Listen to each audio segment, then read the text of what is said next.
Punky Brewster won't be seen tonight, so we can bring you a very special episode of The Gen X Files. Welcome to The Gen X Files. I'm Jim. I'm Adam. And today's show is all about Stephen King. Oh, baby. Spooky. Now, this isn't our only Stephen King. No. This is about Stephen King himself. The man, the myth. And his books. And the writer. Yeah. We will eventually be doing a lot of Stephen King movies. Oh, yeah. And books, too. And books. But this is just kind of an overview because in our First Loves Month, this is the author that Jim and I both got us into reading. Oh, yeah. Like, it was both of us read the books way too early. Oh, yeah. But they were good. They were so good. Yes, and till today, he is my favorite author. I think he... What happened today? What do you mean? You said till today. Until today. Well... And now he's not? Here we're going to have to go into it. You watched one interview with him, and then it was like... Exactly. I'm sorry. Hate the Red Sox. No, up until now, and in the future, he hopefully, is still your favorite. He's still my favorite author. I've read every single thing he's ever written. I hope. There's a few short stories that have slipped through the cracks because they haven't been published yet. I don't know if I told this on air on a previous show, but it's funny reading his books now. I get to like 30, maybe 40 pages out from the end. Yeah. And I just stop because I don't want to finish the book. Right. I don't. I'm having such a good time. And it's been a while since you've got one of those it-sized opuses. It's coming. I'm sure it's coming. But look, even now, this last book, Holly, was amazing. It was a different type of book that he usually does. And I love the fact that he's taken this character, Holly, from the Mr. Mercedes trilogy and keeps using her. I think he's determined that's his favorite character. She's a great character. She's great. She's super awesome. And is such an because of who she is, she's so interesting to write. Yeah. I imagine like he has so much fun with her. Yeah, and the growth of her character, too, from the first Mr. Mercedes book, Mr. Mercedes, and up until now, which is, I think, the fifth book. She was in a short story. In The Outsider. Yeah, and a short story. 5 and a quarter. Yeah. Her growth has been really amazing, and that's the thing about Stephen King, it's not just a book, it's a universe. Yes. It's a world. He is a world builder, and his seminal works are the Dark Tower series. Yeah. And that, as he's finished, I'm putting it in quotes because Lord knows he'll probably write another one.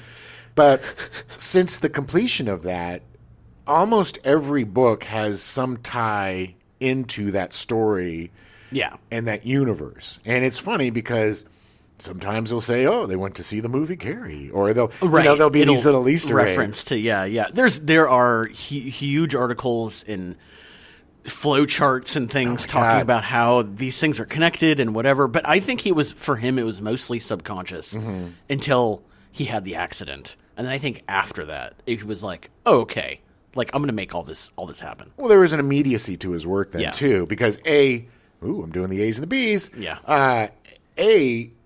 He didn't think he would be able to write again. Right after it. I mean, he thought he was going to be bedridden for the rest of his life. He should have been dead. I mean, he should have been dead. Yes. The idiot who was playing with his dogs and not looking and smashed him. Yeah. That. God, could you imagine being the dude that hit Stephen King? By the way, could you imagine? No. Just the hate. Well, in his Stephen King's defense, like he totally forgave him and like realized it was an accident. He also made him a character in one of his books. He also bought the van that almost killed him. Such a weirdo. I love it. But yeah, I mean, look, he dealt with that in the Dark Tower series. He made himself a character, which is so risky, but it paid off and it worked really well. And that's how he's folding it all in together. Like it's so interesting.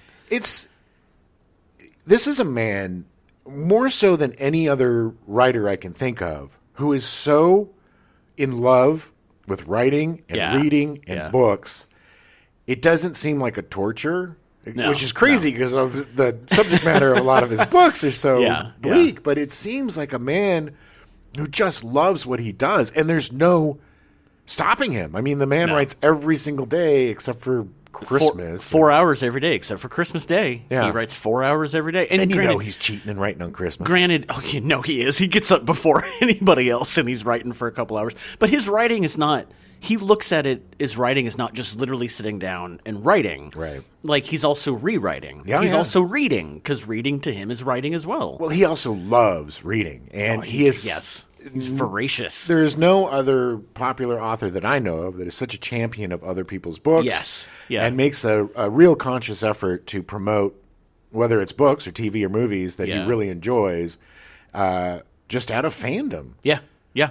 Just like, and we'll talk about this a little bit later, but like just like the Dollar Babies, you know, it's like he wants the young filmmakers to succeed. Yeah. And if that means his name is on something, great. He just seems like a good dude with a great family. Yeah. And very talented family. And just, I hope he lives to 100. I know. And I hope, because the day when there is no more Stephen King books, that's the end of reading almost to me. You know what I mean? Like, I read a lot of other books too. But that is the core, you know. And I look, all of you people that are like, he's just a schlocky horror writer or whatever. First of all, F you, because he's not. They teach courses on him. He is one of the best American writers of American history. I had a teacher in AP English who did not read fiction. Yeah. Only read nonfiction, went to England every year, was in love with nonfiction, especially about the royalty. Did not read fiction. When he talked about descriptive words, he always quoted Stephen King. Well, always. Look, nobody does better character development. Yeah. Nobody does better world building than Stephen King. No, yeah. Agreed. And if you're a writer or an aspiring writer, I cannot recommend enough his book on writing. Oh, my God, yes. Which changed me the way that I wrote. Life-changing, yeah. But not in like, I write this way now and this, but more in my attitude towards writing. Right. It wasn't so precious, you know? And you just got to do it, yeah.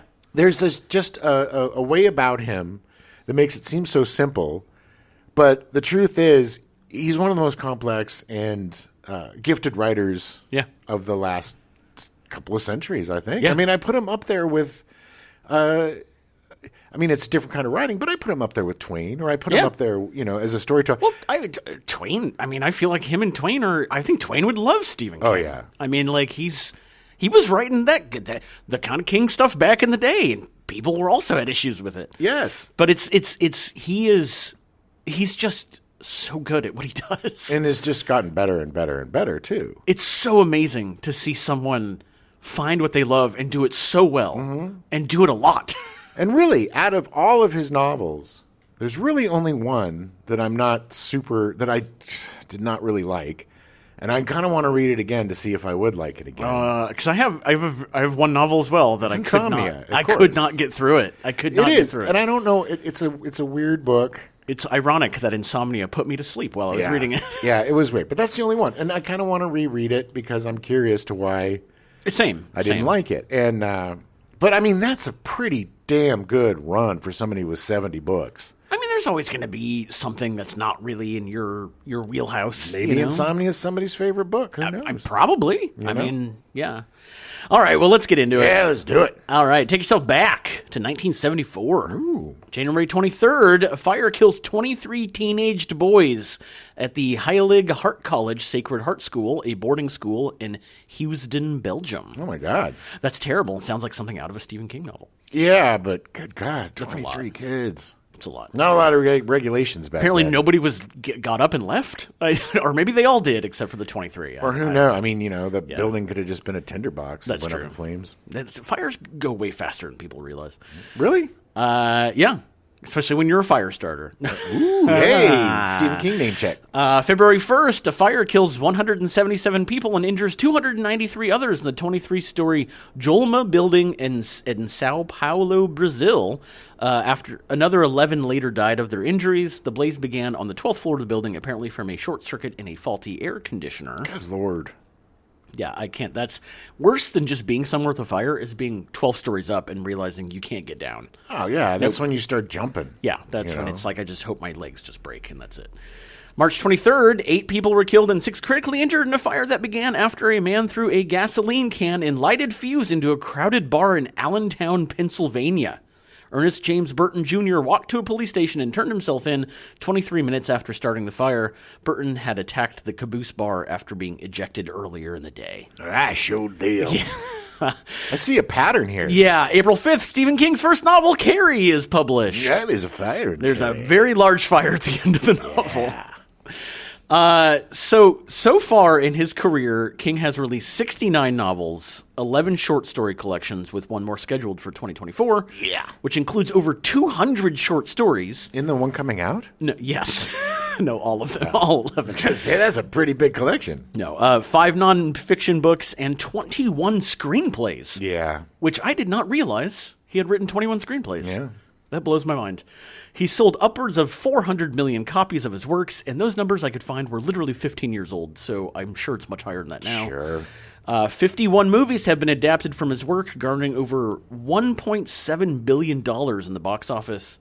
There are 12 movies currently in development to be adapted from his work, and 19 sequels, though mostly unrelated to the originals, have been made. Ugh, and sequels are usually garb. They are bad. But man, there is a renaissance of Stephen King work now. Yeah. So much good stuff coming out, whether it's the It movies or the Castle Rock series that was unceremoniously really canceled. Good. I know. If you have a chance, check that out on Hulu. It's really good. Yeah, and it's more inspired by Stephen King. Right, but yeah. It fits very well in with this episode that we're doing today. Yes, yeah. But you get to see Lizzie Kaplan as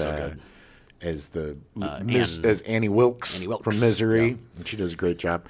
Also, 35 of his works have been adapted for TV, with 5 upcoming adaptations in development. Oh yeah, I mean, there was a period in my life where I was super excited every time there was a new Stephen King miniseries coming on. Everybody was. The ABC Stephen King miniseries time. Yeah. I remember watching all my friends getting together in college like a bunch of weirdos and watching it. You know? It was so good. I mean, it was good. It was good. So Stephen King was born in Portland, Maine on September 21st, 1947. Yeah? Yep. His father, Donald Edwin King, a traveling vacuum salesman after returning from World War II, was born in Indiana with the surname Pollock, changing it to King as an adult. Yeah, they used to call him Dick. Dick. Yeah, because it's Donald Edwin King, D-E-K, Dick. Hey, what up, Dick? I don't know if Stephen King would have been as popular if he was Stephen Pollock. No? Well... Doesn't really roll off the tongue. Well, I mean, there's Kevin Pollock. He's pretty successful. Not like Stephen King. Okay. There's also Jackson Pollock. There is. And he's not as successful as Stephen King. Yeah. King's mother was Nellie Ruth King, with the maiden name of Pillsbury. Nellie Pillsbury.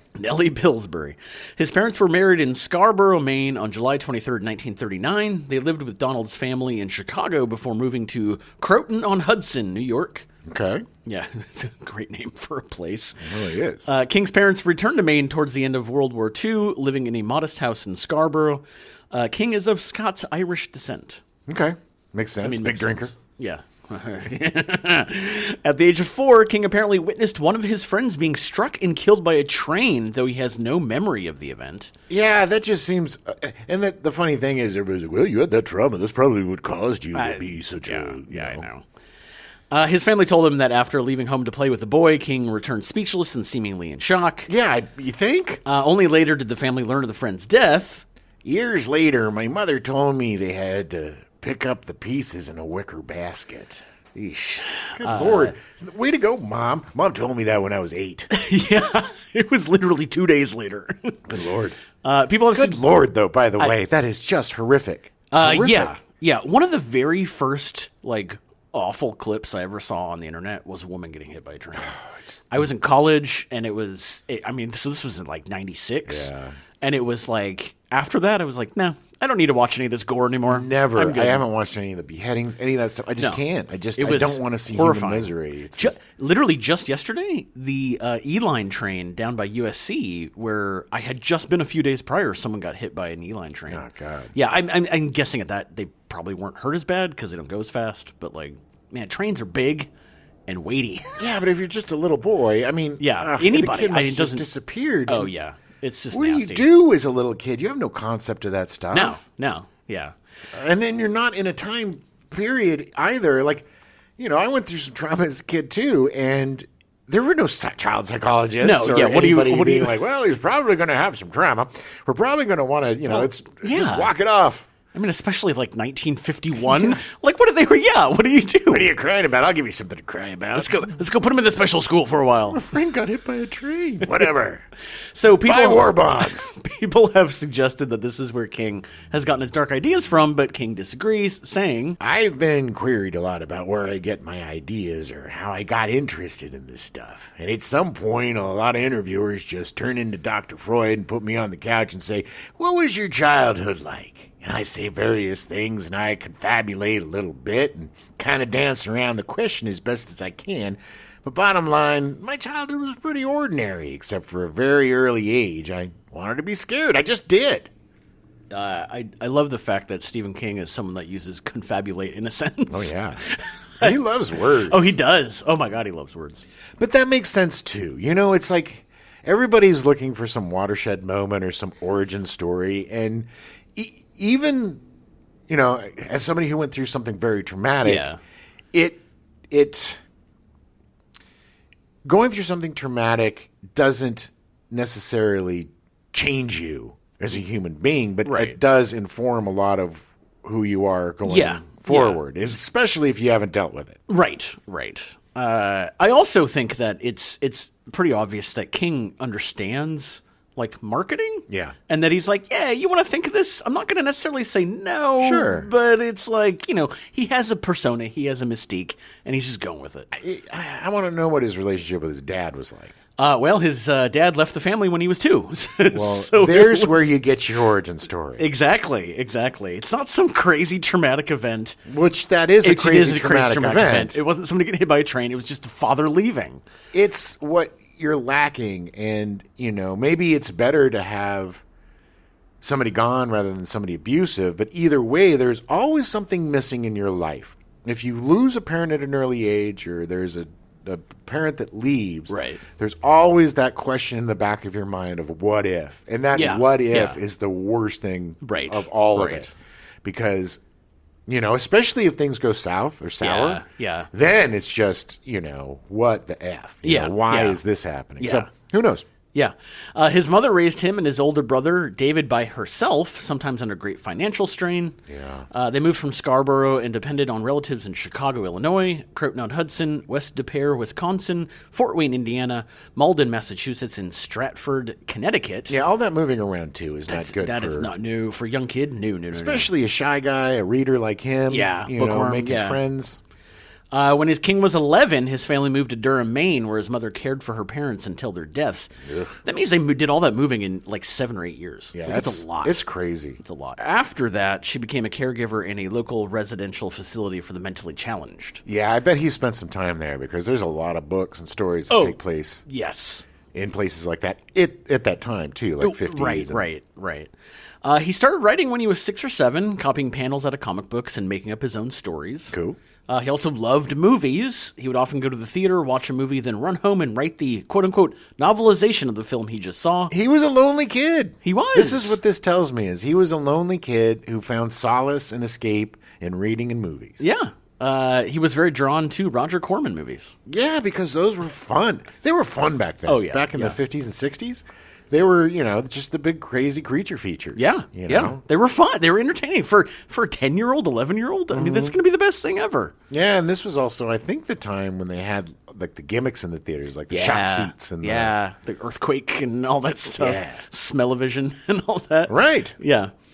King was a voracious reader in his youth, he said. I read everything from Nancy Drew to Psycho. My favorite was The Shrinking Man by Richard Matheson. I was 8 when I found that. Yeah. Richard Matheson. Yeah, just like you. Stephen King quoting the old Richard Matheson. While browsing through an attic with his elder brother, he discovered a box of their father's books and had a sudden realization of what he wanted to do for a living. Good thing they found his father's books rather than his father's dirty mags. Yeah. He would have had a whole different career. The box was filled with old Avon paperbacks, and his favorite was the H.P. Lovecraft collection from 1947 called The Lurking Fear and Other Stories. Oh, yeah. Lovecraft, via his absent father made him realize he could write for a living. Yeah. Well, he's like, if he could do it, I could do it. This is crap. So funny. I have tried so hard to get into Lovecraft, and I do not like the way he writes. Yeah, his stories are better than his writing. Yes. His concepts are better, but I get it. It's Lovecraft is kind of the beginning of that kind of horror, the kind of interdimensional, that kind of cosmic, crazy horror, coming from the depths of hell. Cthulhu's coming to get you. Yeah, I mean the mythos of Lovecraft is great. Plus, there's the mythos behind the man too. That all Well, insanely racist he was. Yeah. It's not very mythic. Another formative book in his youth was Lord of the Flies, given him by a bookmobile driver. Do you remember bookmobiles? Yes, those were awesome. I wish they still had them. Yeah, Scholastic, you really dropped the ball. They have. They really have. The kids in Lord of the Flies felt very real to King, and he realized that humanizing characters was vital to a story. Lord of the Flies has always represented what novels are for, why they are indispensable. Yeah. Lord of the Flies is one of my favorite books. So every time I read it, it is like reading it for the first time. It is so good. And I remember reading that for the first time, and I think junior high, or maybe I think it was the summer between junior high and high school, the reading list that we had to do or something. Yeah. And just being captivated. It was a one-day read for me because I had never read anything that was so almost personal, because they were kids. How much you identified. Yeah. And especially, I had a lot of anger as a kid and a lot of issues, and that book really spoke to me in a way that a lot didn't. Right. And just the perfect symbolism of the collapse of society told through a bunch of bratty, annoying kids, bratty prep school, boarding school kids. It was just brilliant, and you really see the influence on his character development because that's why that story, right? Because you get to know Piggy, you get to know these other guys, and they're not just one-dimensional. No, it's not just kids. the good and the bad. Yeah, they're kids. They're all people. So much going on. I'm surprised there hasn't been a really good movie adaptation of that. I guess it'd be hard. Yeah, I mean, the one in the '60s I think was not bad. I don't remember who was in it, but it's George Papard. There needs to be. There needs to be a modern adaptation because it still is relevant today as it was back then. I guess Yellow Jackets is kind of similar. I still haven't watched that yet. I saw the first season; it was good. I've heard the second season falls off dramatically. Well, then I won't watch it. I'll just stick with first. But I don't know. But I mean, I Lord of the Flies. There's certain books and certain short stories that really hit me hard that I remember to today. One of them is The Stone Boy. Oh yeah, which we talked about, which we'll talk about more next month when we do our haterade. Yeah. But there are certain things that stuck with me, and this was one of them. And that's what I loved about English class in the better schools that I went to, is because literature, everybody reads Shakespeare, and everybody reads this, and we read that. But the good teachers, the ones that get you reading stuff that isn't necessarily on the curriculum. Right. And, is more modern. Because I think kids get turned off by reading because they get forced into War and Peace or Shakespeare. When Shakespeare's lovely and War and Peace is a great book, but they're difficult. Yeah. Start kids with something a little bit more accessible. Yeah. And that's why I think you and I are voracious readers, or at least used to be. Yeah. For me, I need to get back into it. Same. But I think we've always been readers because what got us in are the stories, whether it's Stephen King or for me, the Lord of the Rings trilogy, which was one of the first, adult books that I read. I was very, very young, or The Hobbit. It's like those types of books that you can disappear into. Right. Are the best. And Oh, yeah, 100%. A world that you can just immerse yourself in, where when you put the book down, you're like looking around. Yeah, what am I? This is weird. Yes, and that's what he does. It's funny because Stephen King usually is when I have a drought in book reading, Stephen King's usually the one that I'll pick up something of his older stuff to get me back into like, okay, I gotta. Yeah, he's one of the only authors that I reread. Yeah, same. For me, my counter to Stephen King is John Irving, which is he's like the other version of a New England writer, right? But he and King have that same Dickensian feel to them. Yeah. Where the stories and the worlds and everything. My favorite book, my favorite non-Stephen King book, which might be my favorite book, is A Prayer for Owen Meany by John Irving. Right. Which is funny because it's basically a book about a man regaining his faith. But it's told in such an amazing way. And the character of Owen Meany is one of my absolute favorite characters in all of literature. And he has a very distinct voice, and the way that Irving conveys that is that all of Owen's dialogue is in all caps. Oh, yeah. So it creates a distinctive voice. Oh, yeah, that's interesting. In your head. Yeah. And it's a remarkable book. I don't think I have. I always give it to somebody. I'll buy it and give it to somebody to read it. But I do that with my original. Yeah. I've literally rebought I Am Legend probably like 6 times. Yeah, because I've given it to people and then just like, oh. Yeah. Which he's one of those people like King. Yeah. But my modern version is John Scalzi, who does sci-fi stuff. But he has a similar style to Stephen King. Great with character. Very accessible. Yeah. Yeah. And the thing that King does, and we talk about this all the time, but his gift is to create these characters and to build these characters, and the character development is so heavy in his books that by the time he starts killing them, I know, you have a deep connection to them, and you feel those deaths, and it's like you get scared. I love reading his books because he's the best at. You'll get to the end of a chapter and be. And that was the last time anybody ever saw him. You're like, wait, what? Wait, no. And then you got to wait like 3 different chapters, 3 more chapters to figure out what actually happened to him. But you know he's going to die. Yeah. And he builds suspense. Yeah, he's so like good. nobody else. Oh my God! So just thinking about it, I just want to grab a book. I know. So I didn't know this, but King named his town of Castle Rock after the mountain fort in Lord of the Flies. Oh, wow. Used a quotation from it as an epigraph to Heart's Atlantis. Right, I remember that. Yeah. I just didn't realize that he named it in Castle Rock was after Lord of the Flies. I didn't know that. A very influential book for him. It was. King attended Durham Elementary School and entered Lisbon High School in Lisbon Falls, Maine in 1962. He contributed to Dave's Rag, the newspaper his brother printed with a mimeograph machine, and later told stories to his friends. His first independently published story was I Was a Teenage Grave Robber, serialized over 4 issues of the fanzine Comics Review in 1965. He was a sports reporter for Lisbon's Weekly Enterprise, where his editor, John Gould, gave him some advice that stayed with him. Write with the door closed, rewrite with the door open. Yeah. That makes sense. He has lived and died by that quote. Yeah. Because he is the best... As he calls it, as Stephen King calls it, he's not writing, he's excavating. Because the story's there, he's just trying to find it. Right. And then the rewriting is where the writing actually comes in. Yeah, it's like a sculptor says that they are just chipping away at what there is. The statue's there. The sculpture's in there, and they just need to chip the parts away to create it. In 1966, King entered the University of Maine at Orono on a scholarship. While there, he wrote for the student newspaper, the Maine Campus. King participated in a writing workshop organized by Professor Bruce Hatlin, where he fell in love with Tabitha Spruce. Nice. I love that her last name was Spruce. I know that's just weird. They used to call her the Spruce Goose. King graduated in 1970 with a Bachelor of Arts in English, and his daughter Naomi Rachel was born that year. Nice. And then they got married in 1971. Scandalous. Scandalous. She was a bastard. She was. Well, yeah, I guess she was, technically. Yeah. I always think of bastard as being a boy. Well, you're sexist. That's true. That is true.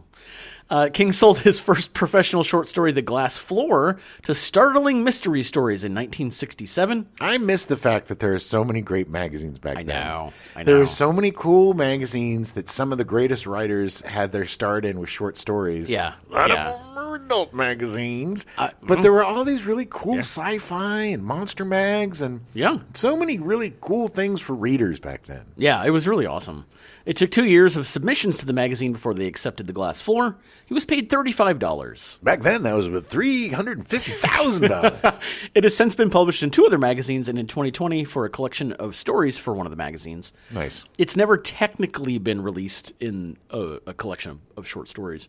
The 2020 thing was through a small independent publisher, and the collection of stories is very expensive. Really? I looked into it.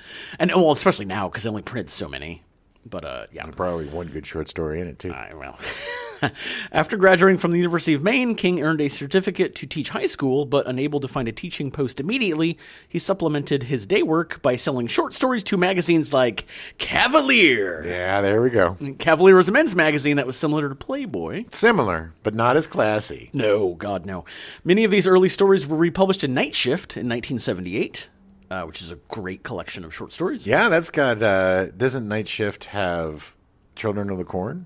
I believe so, yes. Yeah, I think so. In 1971, King was hired as an English teacher at Hampton Academy in Hampton, Maine.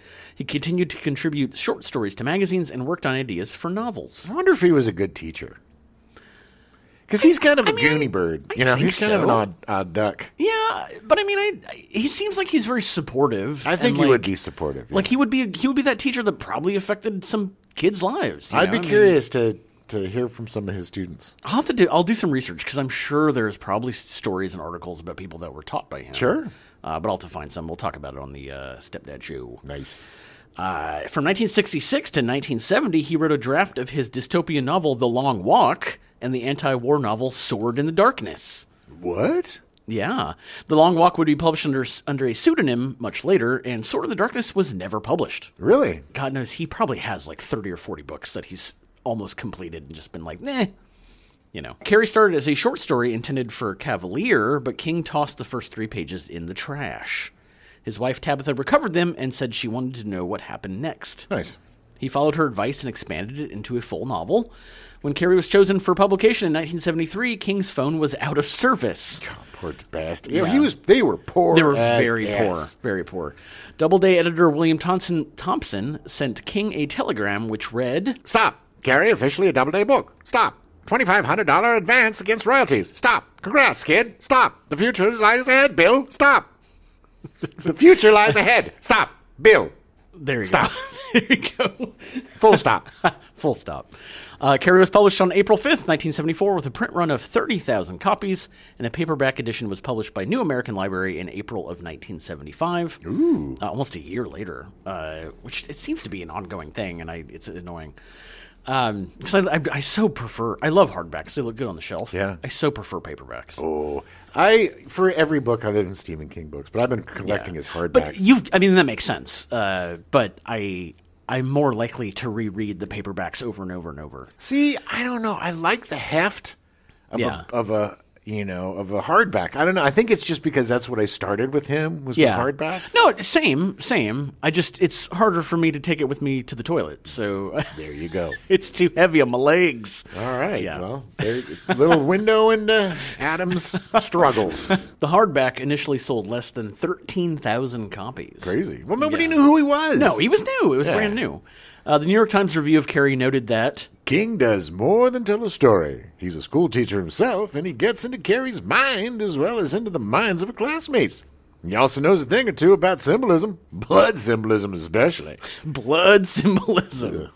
The paperback edition became a bestseller, particularly after the release of the 1976 film adaptation, reaching $4 million in sales. It is the perfect book for a paperback. Oh, yes. A beach read or a plane read or...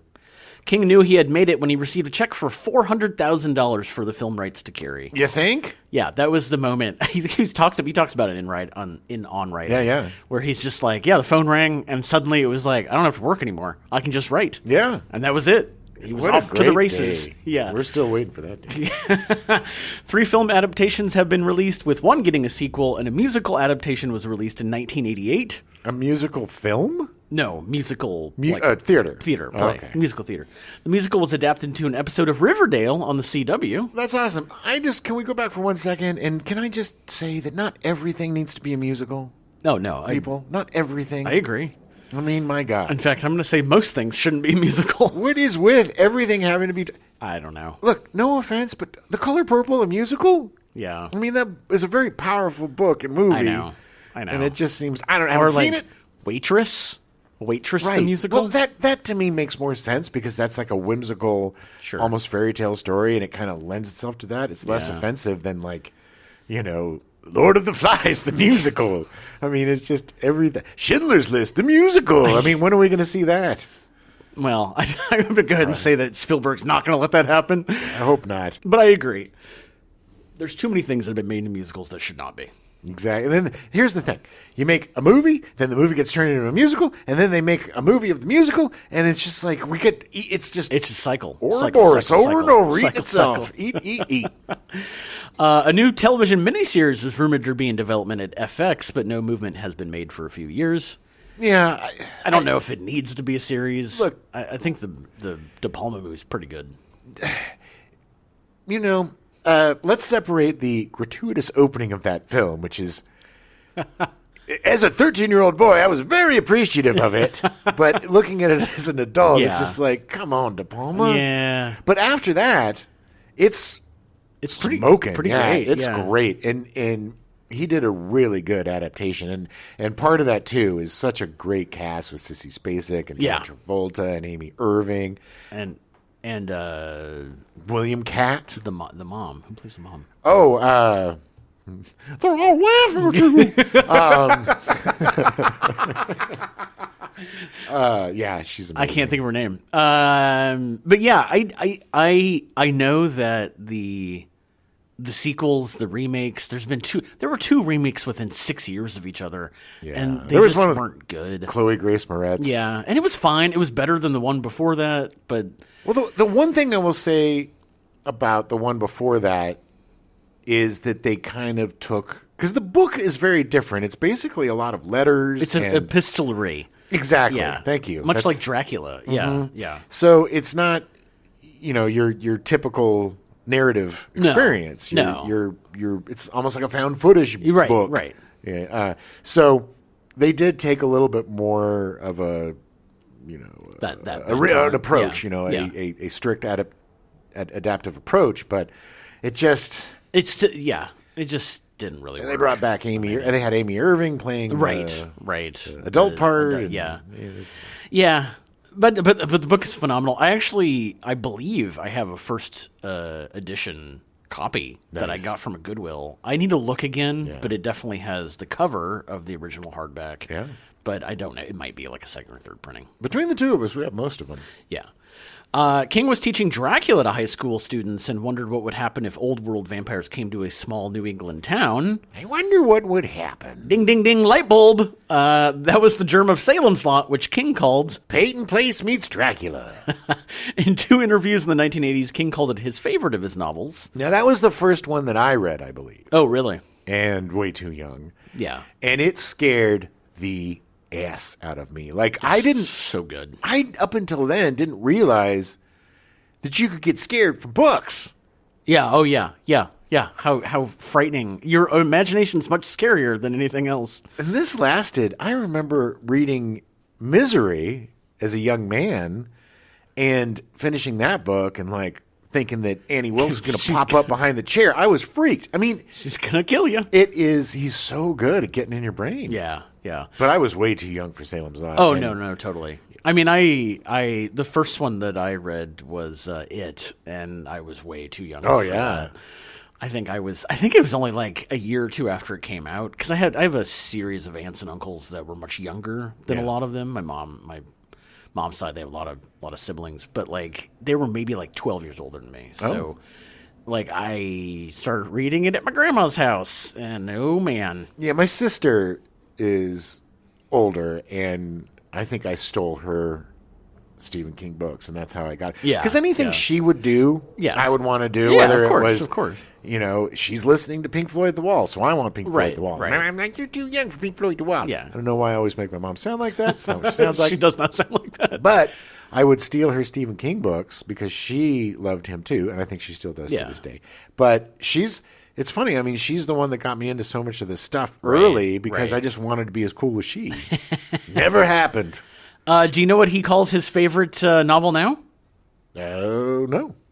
Lizzie's Story. Yes. He can't stop talking about damn Lizzie's Story. You know what's funny? It's Lizzie's Story is one of the only books I've not read of his. It's really good. I have it, and I just haven't read it. It's really good. It's very different.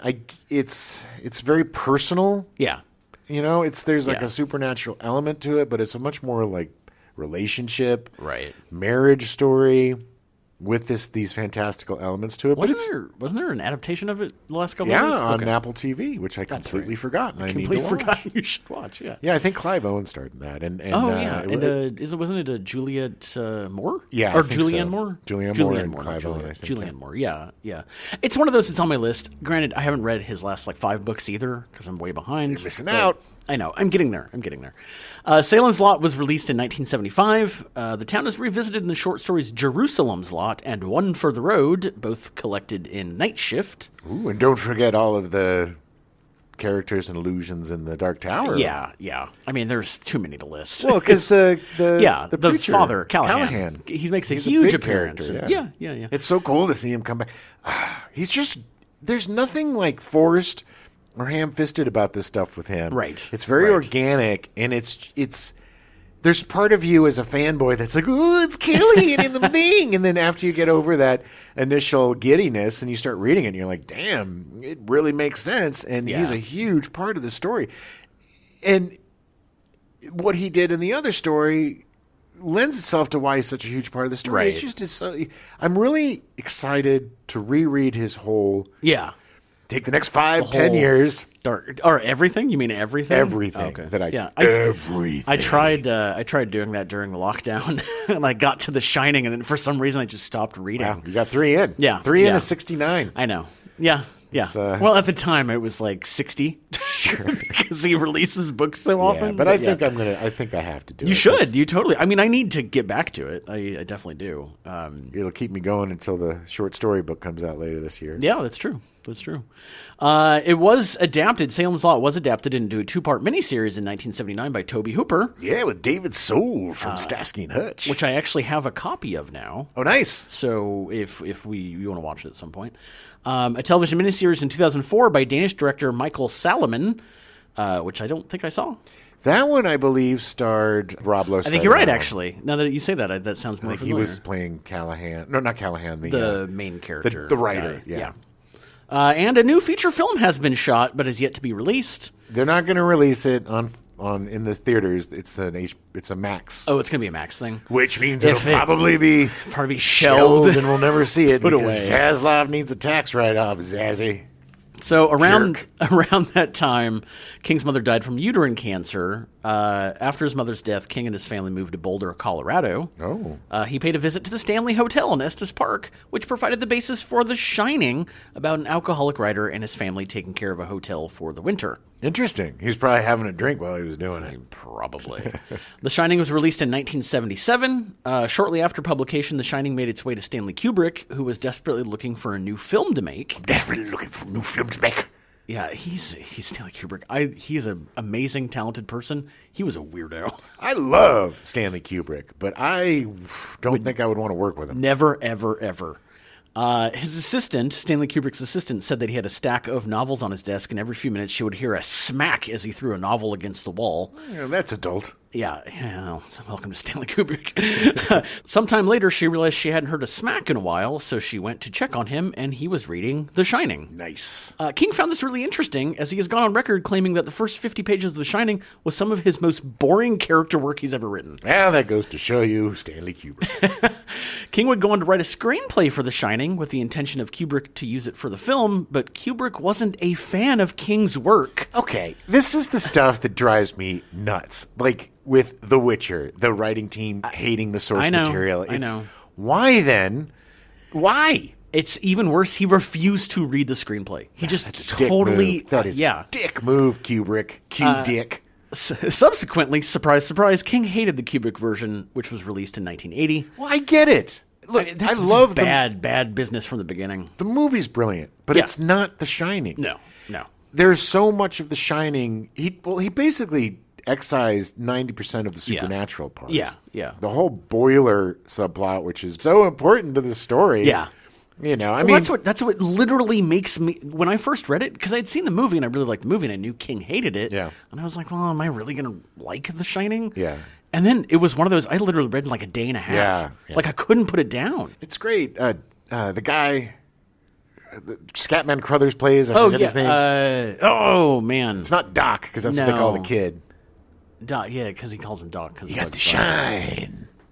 Shit, I don't remember his name. Anyway, he doesn't die in the book. He survives. Yeah. It's a very different story. And I think Kubrick took the essence of it, which is the alcoholic father who is the true monster of the story, and made it more relatable and a little bit more realistic. Yeah. Even with its supernatural, Yeah, even with those elements of the weirdness. But yeah, I agree. It's a great movie, but it's not a great adaptation, if that makes sense. Exactly. I agree. I 100% agree. King's family then returned to Auburn, Maine in 1975, where he completed The Stand, an apocalyptic novel about a pandemic and its aftermath. Oh my God, such a good... I've read that 3 or 4 times. Have you read the abridged version? Oh yeah. I've never read the abridged version. You mean the big old version? No, the abridged. The one. Oh no, that's the first one I read. Yeah. Yeah. Because they didn't have the new version, right? It didn't come out for a while. Yeah, which we'll talk about it. But yeah. So well, actually, funny enough, King recalls that it was the novel that took him the longest to write, and that it was also the one my longtime readers still seem to like the best. There's something a little depressing about such a united opinion that you did your best work 20 years ago. We won't go into that just now, thanks. The version of The Stand that was released in 1978 was an abridged version, even though it was still 826 pages long. See, when the new King book comes out and I see a page count that's like 800 to 1,200 pages, I'm salivating because I know I'm getting my money's worth. It's going to be deep, yeah. The publisher had to cut 400 pages out because they were afraid that the glue for the paperbacks wouldn't hold up. Wow. That was the reason that they had to cut down The Stand. The worst reason ever. The complete and uncut edition of The Stand was released in 1990, supposedly when paperback glue technology would hold up to the 1,200 plus pages. There was a lot of paperback glue technology strides, advancements in the late 80s, early 90s. I'm sure the publisher was like, "Look, man, we're still going to charge like $5.99 for this, and it's going to be twice as long as every other book we've published so far." Yeah, yeah. But I've never read the abridged version. I've only read the uncut version. Oh, wow. Yeah. Well, good for you. Yeah. Good for you. In 1977, the Kings, with the addition of Owen Phillip, their third and youngest child, traveled briefly to England. Oh, pip, pip, cheerio. Yeah. They returned to Maine that fall, and King began teaching creative writing at the University of Maine. Nice. He didn't need to. Yeah, he absolutely didn't need to.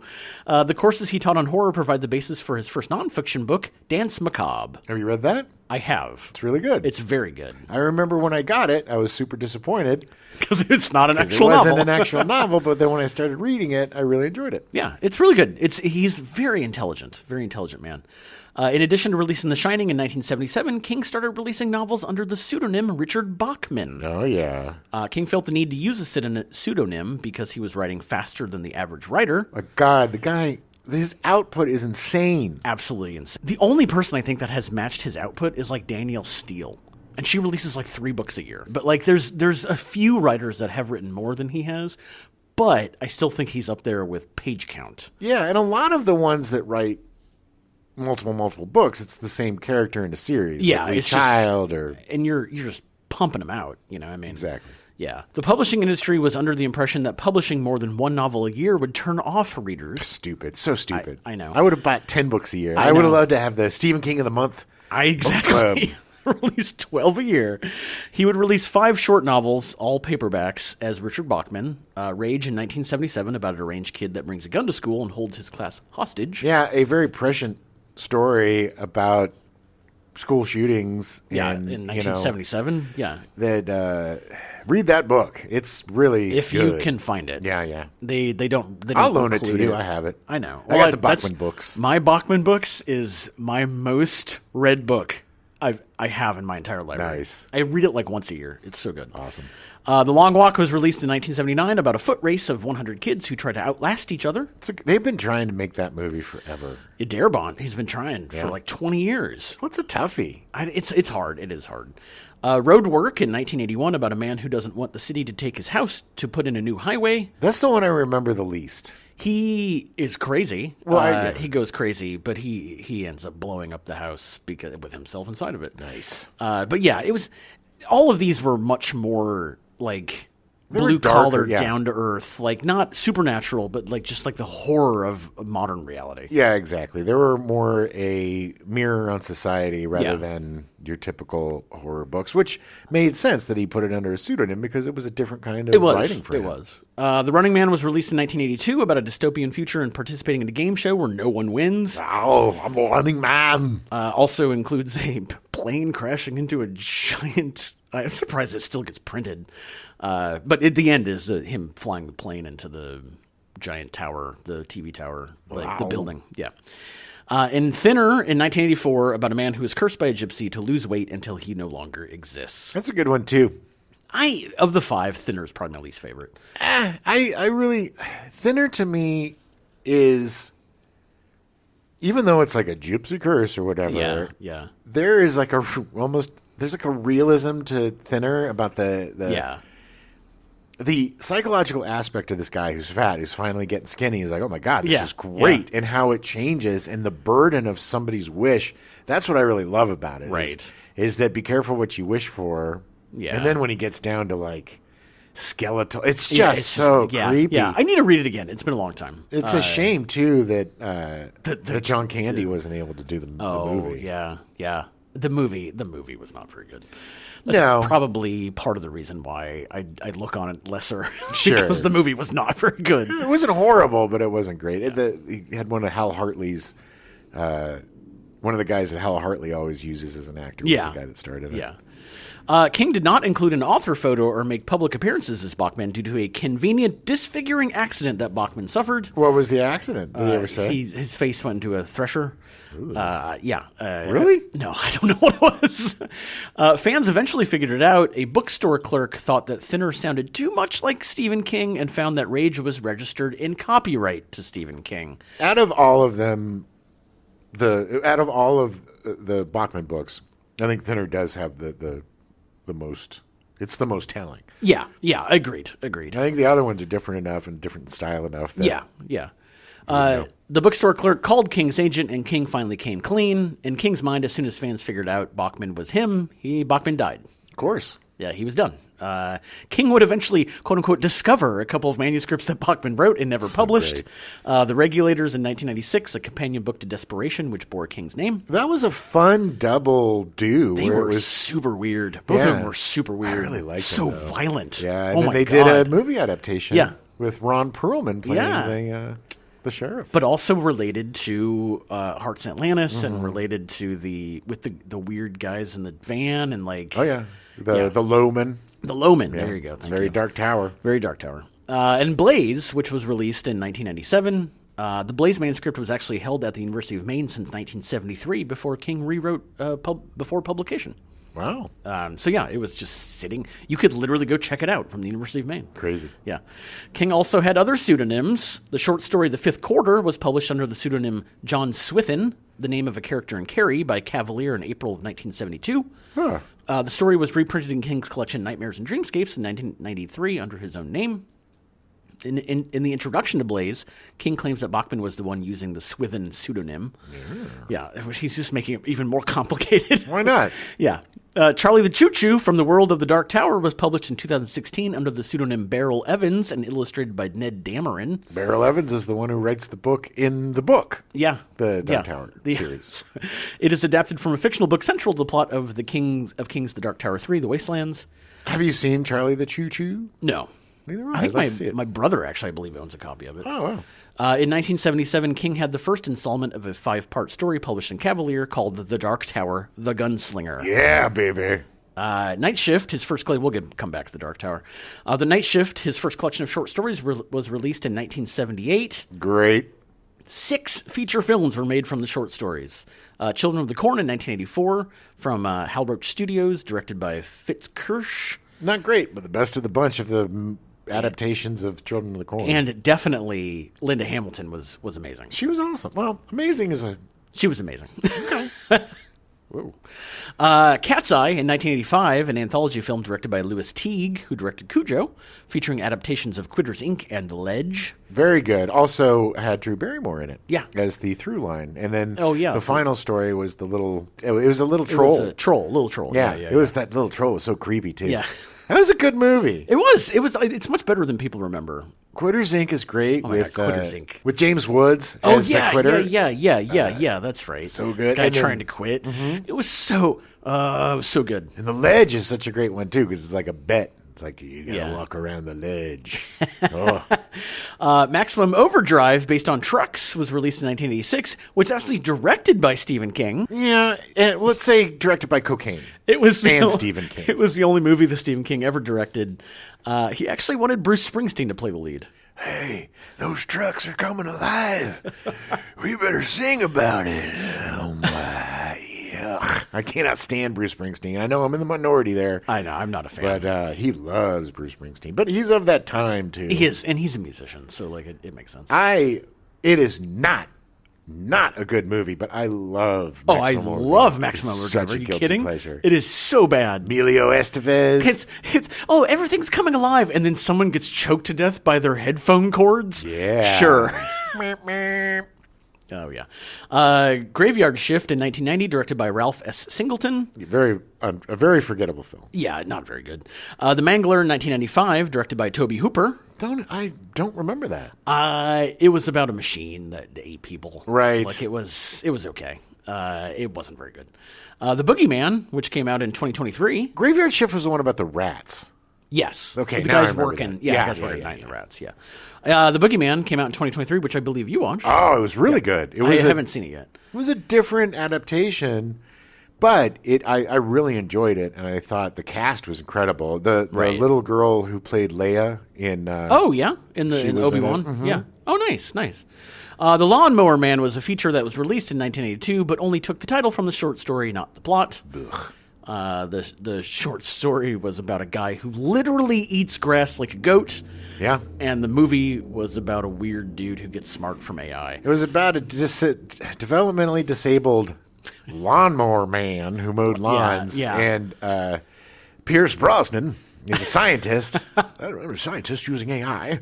And he hooks up a computer to Dum Dum's head and makes him super smart and then turns into an entity in the computer. I remember when it was coming out and they attached Stephen King's name to it, and I was so disappointed. I was like, there's no way that Stephen King would write anything like this. No, everybody was. But the one selling point was it was one of the first movies to use computer graphics, CGI. Yes, CGI, yeah. Yeah, it's very dated. If you want to see the early, it's like watching a PS1 game cutscene. It is. It's so bad. There are also 5 television adaptations made from Night Shift. Sometimes they come back in 1991, which I actually thought was pretty good. Yeah, that was good. I enjoyed that. It was a good character study. Trucks in 1997, airing on the USA Network, which was just a remake of Trucks. Yeah, which I never saw. It wasn't bad. I mean, it was a more competent adaptation of the book. It wasn't bad. It's just. There's just something joyously awful about the first one. Oh my god! It is the definition of a guilty pleasure. Oh yeah. Battleground in 2006 in the miniseries Nightmares and Dreamscapes. One of the absolute best adaptations of any of his stories with William Hurt. Yes, and no dialogue, and him getting attacked by little green army men. It's a battle between him and tiny little. Oh, it's so good, amazing. So good. Children of the Corn in 2009, another remake that aired on the Sci-Fi Network. Yeah, not missable. And Chapelwaite in 2021, based on the short story Jerusalem's Lot. I don't think I saw that. Very loosely adapted. Yeah, I haven't seen that one. Have you seen that one? No, I've not. 10 of the stories have also been turned into short films through King's Dollar Babies program. Oh, I so wanted to do that when I was a film student. I know. King sometimes allows his short stories to be filmed by film students for $1. So cool of him. He's like, yeah. I mean, it's good. It's good source material. Use it. Because he doesn't need money. He doesn't give an S about money. The guy's got $1 billion probably. He loves movies, and he wants to see the new generation of filmmakers get good. Yes, he also wants to. He appreciates his fans. He appreciates the people that appreciate him. I love the dear longtime reader letters that we get at the beginning or the end of the book. Yeah. Because we are the constant readers. We are. Constantly. Yeah. The dollar deals are not intended for commercial release, and Stephen King still retains all the film rights to the stories. Since 1977, almost 50 known dollar babies have been filmed. Yeah, known. It could be possibly more, as King doesn't really keep track of them. Someone in the last 20 years started, and then they realized that there's no way. There's a website that keeps track. Yeah. But there's no way because there's so much stuff. For 15 years, they didn't keep track of. Yeah. In 1979, he published The Dead Zone about an ordinary man gifted with second sight. Such a great book. It's so good. It was the first of his novels to take place in Castle Rock, Maine. Yeah. Eventually would be released as a movie with one of the most horrifying death scenes I've ever seen. Oh my in God, a movie. with the skizzers. Yeah. Such one of my favorite King adaptations too. Christopher Walken is transcendent. He's so good. As Billy. Is it Billy? Billy, I think it's Billy. And but the story is so great because you think, oh, it's this guy gets in a horrible accident. He becomes clairvoyant, but then it turns into a Manchurian Candidate type of situation. Yeah. And there's just so much going on. And then by the time you get to the end of the book, you're just like, what the F did I just read? In 1980, he released Firestarter, which would eventually be adapted into a 1984 movie starring David Keith and Drew Barrymore. It's another guilty pleasure of mine. George C. Scott playing Indian in that. It's not a great movie, but it is a guilty pleasure. But I think you get to see George C. Scott playing an Indian. He has a big old ponytail and an eye patch. Super weird. But it's a really good book. Don't go off of the movie. Yeah. In 1981, he released Cujo, his only novel without chapter breaks. I think that was the first one that I might have read in one sitting. Oh, really? Yeah. Wow. It would also be made into a movie starring Dee Wallace and Danny Pintaro. Please listen to our Cujo episode for more detailed info about Cujo. Please do. Fun movie. It's a great movie. The movie's so good. And When I read Cujo during that time, and I totally didn't even realize there was no chapter breaks. Yeah. It just goes. That's cocaine for you, baby. No time for chapters. Dance Macabre, his first nonfiction book, was released in 1981, which is a compendium of the classes he taught on the horror genre at the University of Maine. 1981 also saw the final installment of The Dark Tower, The Gunslinger, published in Cavalier. How different is it from the book? Do you know? It's not. It's. I think it might be smoothed out, but it's not. I think it's pretty much from what I know. I remember trying to be a Stephen King completionist back then. Yeah. When there was 10 or 15 books. Right. And just trying so hard to find The Dark Tower. Yeah. It was impossible. It wasn't in print or anything. I think. Yeah. Well, and then there was no internet or anything for searching or eBay or any of that just stuff. Going to bookstores and looking stuff up. It would be released as a full novel in 1982, and King would write a total of 8 books about the gunslinger as he chased the man in black through the desert. It's the 82 version that's really hard to find. Oh, yeah? Yeah. Part 2, The Drawing of the Three, would be released in 1987. Part 3, The Wastelands, would be released in 1991. Part 4, Wizarding Glass, would be released in 1997. Okay, yes. 6 years, man. 6 years I had to wait between those two books. Part 3 and 4, yeah. The Dark Tower series is my absolute favorite book series of all. Even above Lord of the Rings, which was my first love. I think it's such a impressive opus. And reading it real time back then was torture, dude. Yeah, it was worse than waiting for the Star Wars movies as a little kid because it was just come on. And then he'd release a book and you'd be like, okay, cool, neat, great book. Where's the Dark Tower? It's like George R. R. Martin with not that Game bad. of Thrones. Not that bad. At least he had. At least he some finished excuses. it. Yeah, and he output a lot of different books in between. He did. A short story, The Little Sisters of Illyria, was released in an anthology called Legends in 1998. Yeah, we got a little crumb. A year later, a little crumb to wait. I randomly found Legends. I didn't realize it was 1988 when that came out, but I randomly found a paperback version a few years ago. Oh, yeah. In a bookstore, yeah. Part 5, The Wolves of the Calla, will be released in 2003. So another 6-year wait in between. It's torture. But then Part 6, Song of Susanna, and Part 7, The Dark Tower, both be released in 2004. Yeah, finally. Well, yeah. he had a reason. We'll get to it. The Wind Through the Keyhole, which chronologically takes place between parts 4 and 5, was released in 2012. Yes. Which is a story within the story of them telling a story. Yeah. It's a good book. It's so good. Yeah. I loved it. I thought it was really good. Anything that has to do with the Dark Tower is just gold. It's just, yeah. In 1982, King published Different Seasons, a collection of 4 novellas with a more serious dramatic bent than the horror fiction for which he had become famous. I read that in the back of a pickup truck driving from San Diego to Texas with my good buddy Jay. We read it to each other. Oh, wow. That's awesome. Yeah. It was very, we both got very nauseous trying to do this. And we were stuck in the back of a truck with a cab on it. Yeah. With those ridges, it was so uncomfortable. Yeah. For 1 billion miles.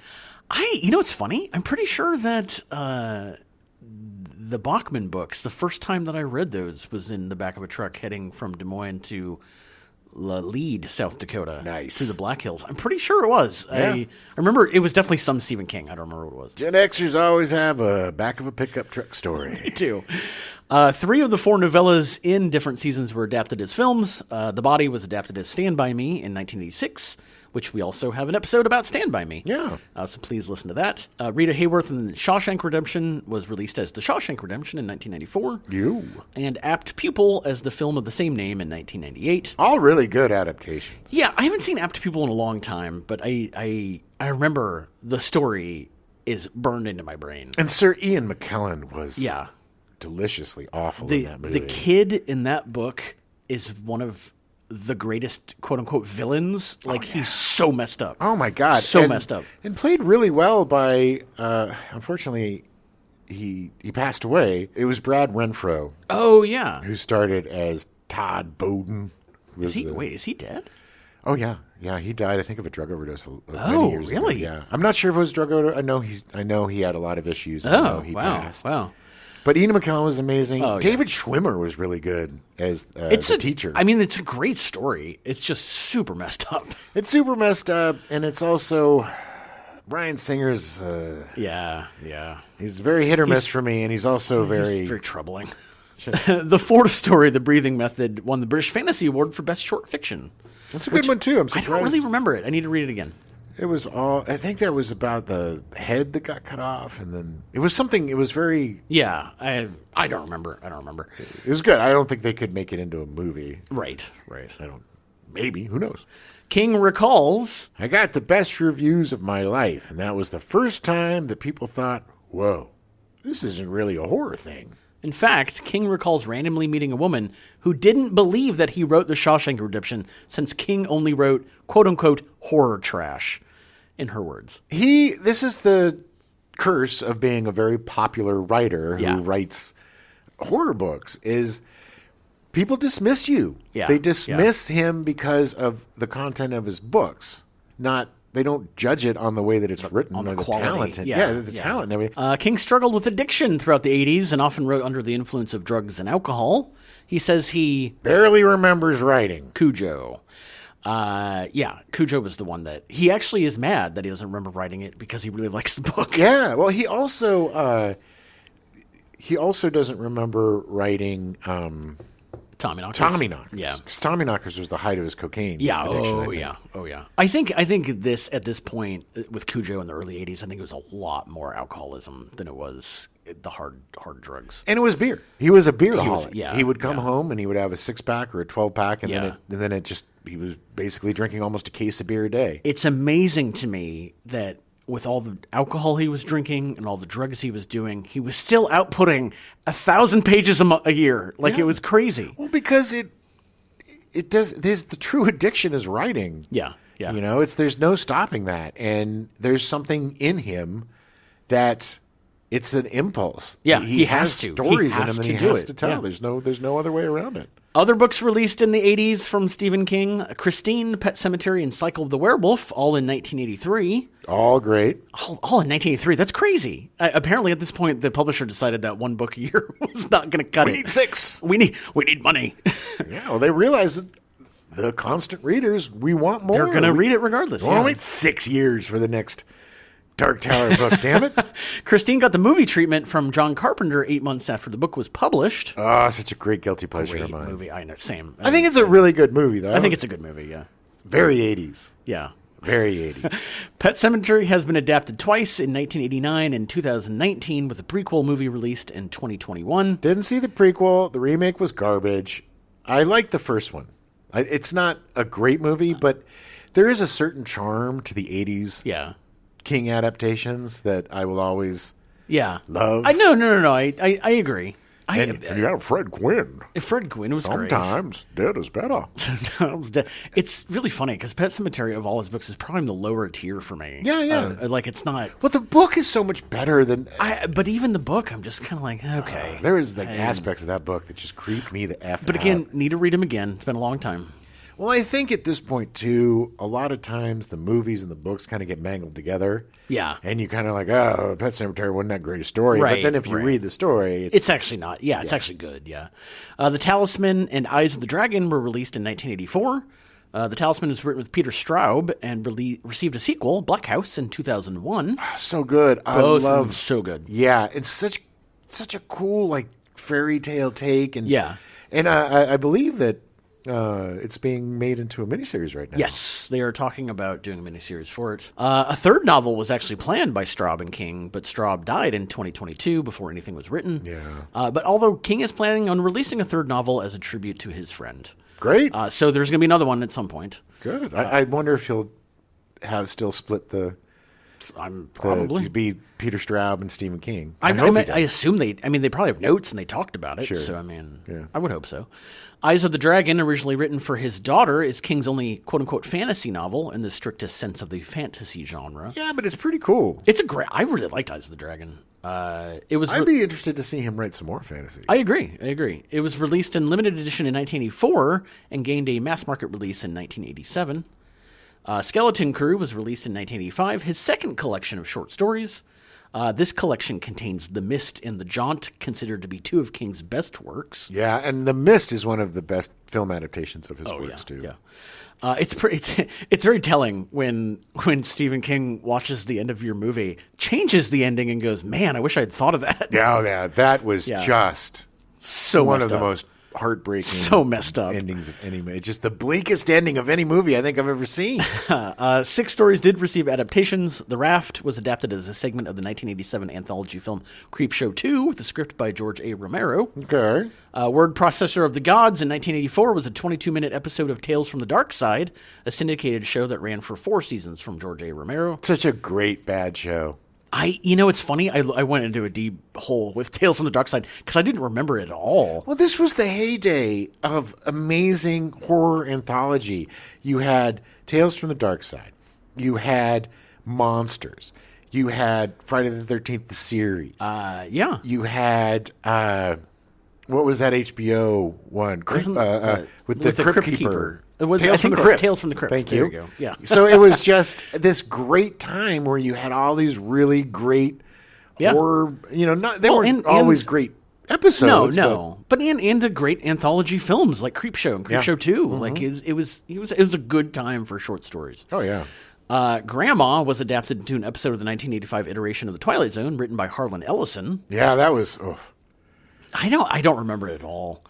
In 2014, it was loosely adapted into a film called Mercy, starring Chandler Riggs and Dylan McDermott. Okay. Which I never saw. Neither did I. The Mist was adapted into a film in 2007, written and directed by Frank Darabont. Darabont is a really good shepherd of King's work. He is. That and Shawshank Redemption are two of the best adaptations. Yeah. And Green Mile, too. Green Mile's done really well. I really enjoyed it. It was later adapted, The Mist was later adapted as a 2017 Spike TV series. I watched it. Did you? Mm-hmm. It wasn't bad. It really wasn't. Survivor Type was adapted as an animated segment for a special episode of the 2019 Creepshow TV series. Yeah. Is Survivor Type the one where he eats himself? Yes. Yeah, that was. Now I remember. The story is like 4 pages long, but it's literally just him, all thought process or stream of consciousness of him just like, I got to do this. And then suddenly he's just like a torso. Yeah. And he's like, I don't know what to do now. Oh, it's so good. God, it's so messed up. The Jaunt will be made into a feature film by production company Plan B Entertainment with Andy Muschietti set to direct. Okay. The name might sound familiar because he did the new It. It's. But It's Chapter 1 and It's Chapter 2. The It's. It Chapter 2. It's. That's not my joke. I think that was Bill Hader's joke. But, he did a great job.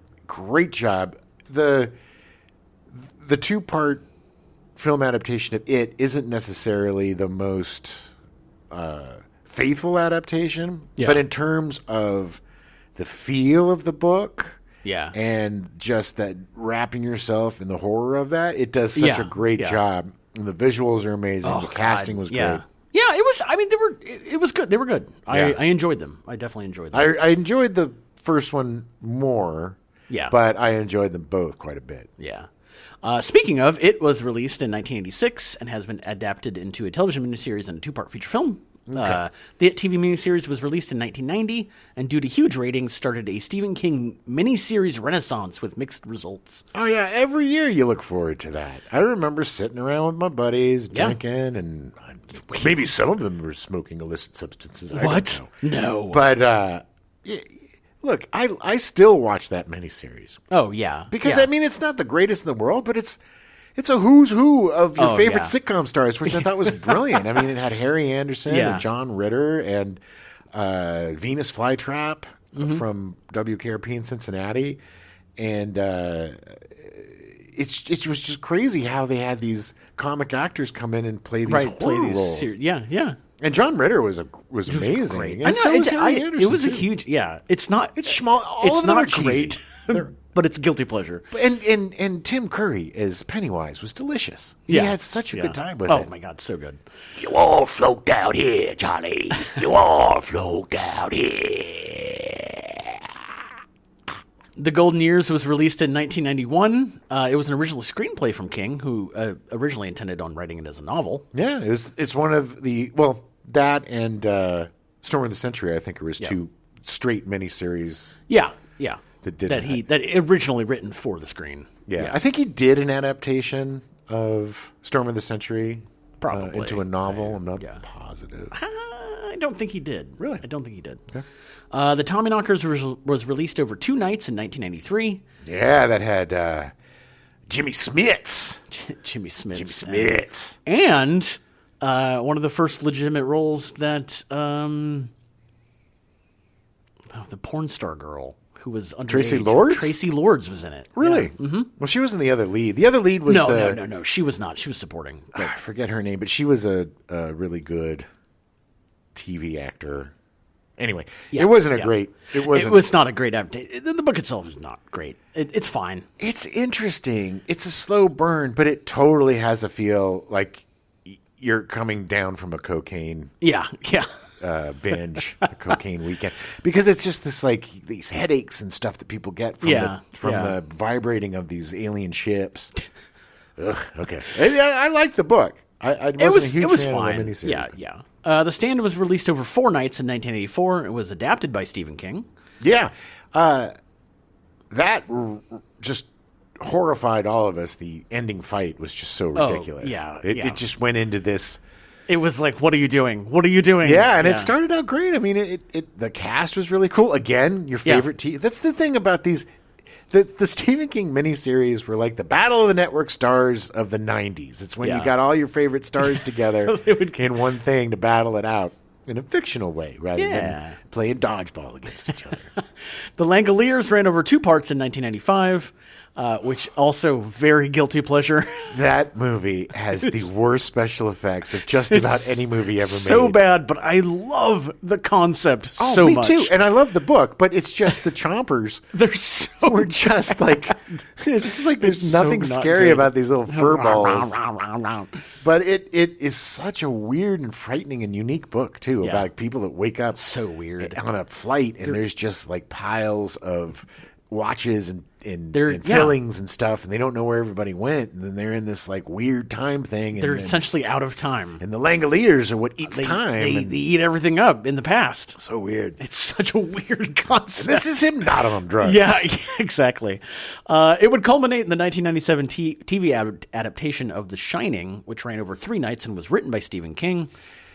Yeah, well, it was his like F.U. to Stanley Kubrick. Yeah. It had Steven Weber of Wings. He wasn't the strongest choice. Again, it was like a chance for these sitcom stars to shine and stretch their wings. Thank you. But it's just nobody was asking for it's like it was God love you, Steven Weber. And you've been great in a lot of Stephen King adaptations. He's been in a ton of them. Yeah. And he's a good actor. It's just that when you're second after Jack Nicholson, it's going to be tough. Yes, it's true.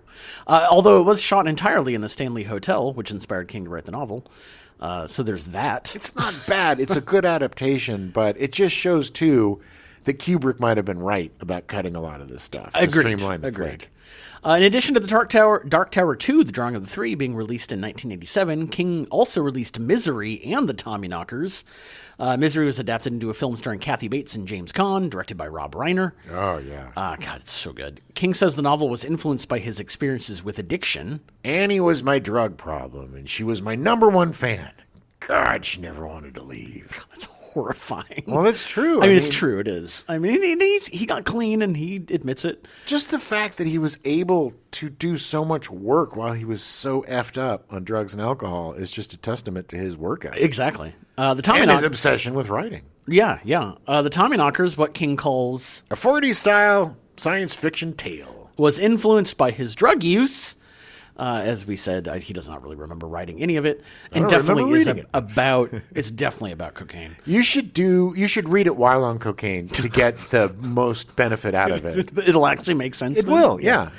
Read it fast though. You don't want to be. You have to read it fast. You read it in a weekend binge. After the book was published, King's wife staged an intervention, and he agreed to seek treatment for his addiction. Good for him. 1989 saw the release of The Dark Half. About an author with a dark alter ego, much like King had with Bachman. Oh, yeah.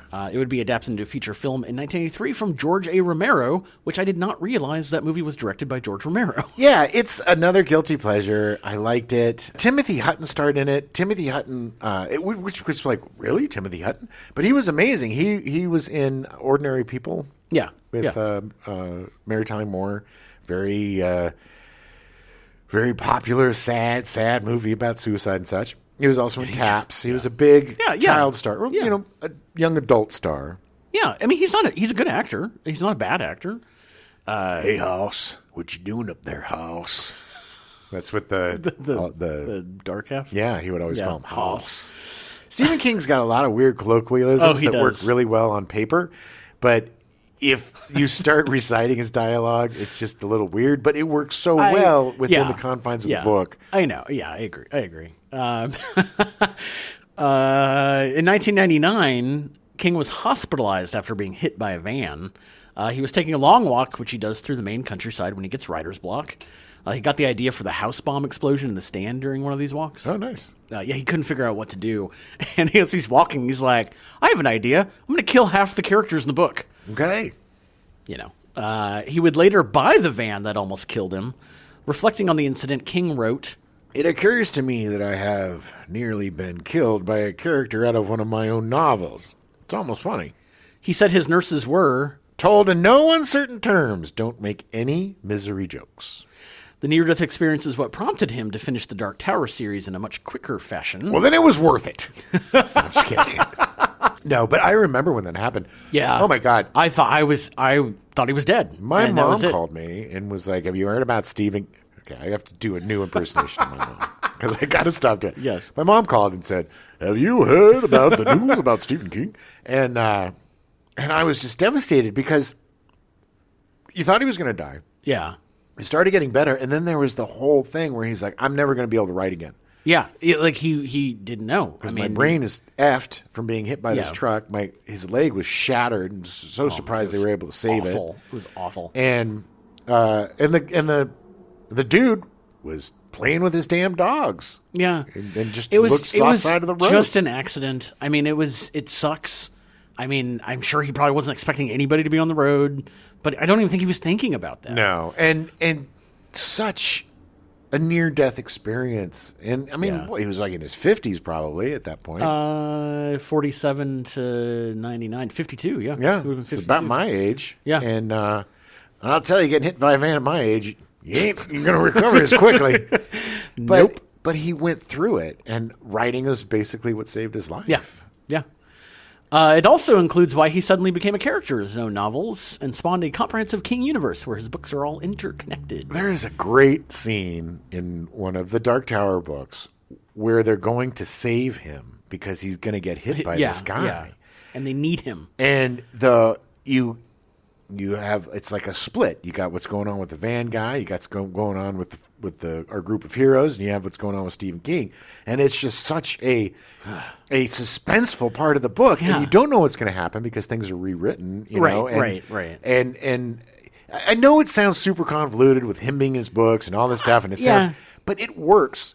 It works in such a that's the thing about him, is stuff that shouldn't work, or stuff that should be goofy, or stuff that you think is like, a dog with rabies. How is that going to sustain a book? Right. He just has a gift of making almost like untellable stories tellable. Yeah. And in such a unique way. And the accident was horrific, and we almost lost him. And not only that, but if he wasn't able to write, he wouldn't have lasted very long. No, he would have withered away. Or he would have killed himself. Yeah. I don't think you can, because that is an amputation. Yeah. That's your personality. That's you. Reason to live. Yeah, it is. King's wife Tabitha is also a novelist with 8 novels released since 1981. She's really good. Have you read any? I've not read any of her stuff. I've written a couple of her books. I've read a couple of her books. Very good. I mean, very different, but she releases novels more on a regular schedule, like most people do. Not like Stephen King, having 8 books over 40 years. Well, she also has the luxury. I mean, they both do, but the luxury of you just do whatever you want to do whenever you want to do it. Yeah. Their 2 sons are also novelists. Joe Hill, who chose to publish under that name to not capitalize on his father's name. Good for him. His first short story collection was released in 2005, and he's had 4 novels and 2 other collections released since then. He also created the comic Lock and Key, which he wrote for 5 years. Yeah, that was a Netflix adaptation. Did not realize that was Joe Hill. Yeah. Hill has had 3 features and 2 TV shows adapted from his works. Mm-hmm. He's good. He's really good. Nosferatu is a really good book. Yeah, and it's a good series, too. Yeah. I never finished it, but I didn't either. Owen King, the younger brother, had his first short story collection released in 2005. He used his father's name. He did. I'm going to get as much out of it as I can. Yeah.